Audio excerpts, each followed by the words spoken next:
అక్రమ కేసుల నుండి బెయిల్పై విడుదలైన మాజీ మంత్రి కాకాణి గోవర్ధన్ రెడ్డికి అల్లా మంచి ఆయురారోగ్యాలు ఇవ్వాలని ముత్తుకూరు ఎంపీటీసీ సభ్యులు షేక్ నవీద్ బాషా కోరారు.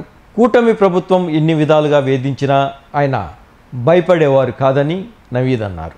ముత్తుకూరు మండల కేంద్రంలోని మసీదులో ముస్లింలు ప్రార్థనలు నిర్వహించారు.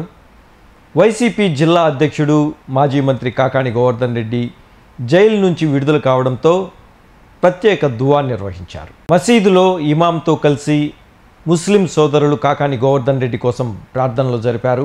అనంతరం స్వీట్లు పంచిపెట్టుకుని సంతోషాన్ని వ్యక్తం చేశారు. ఈ సందర్భంగా ఎంపీటీసీ సభ్యులు షేక్ నవీద్ బాషా మాట్లాడుతూ ముత్తుకూరులో ముస్లింలకు శ్మశాన స్థలం అడవిలాగా ఉంటే లక్షల రూపాయలతో ఒక పార్కులాగా తయారు చేసి ఇచ్చారని, కరోనా సమయంలో ముస్లింలు పండుగ జరుపుకోవడానికి ఇంటింటికి వస్తువులను అందించిన మంచి మనసున్న వ్యక్తి కాకాణి గోవర్ధన్ రెడ్డి అని వారు పేర్కొన్నారు.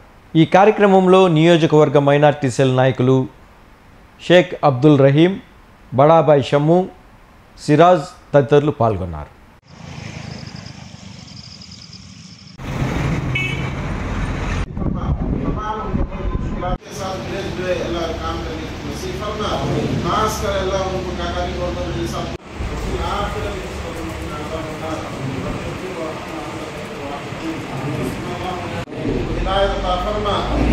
खास कर अल्लाह उनको बाइज्जत बड़ी बड़ी नसीब शुरू और फितन से अल्लाह तआला मांग चुके हैं। अल्लाह हम सब की पूरी उम्मत की अल्लाह उनको से इतना फरमा जो मांगे हैं अल्लाह फरमा मांगे से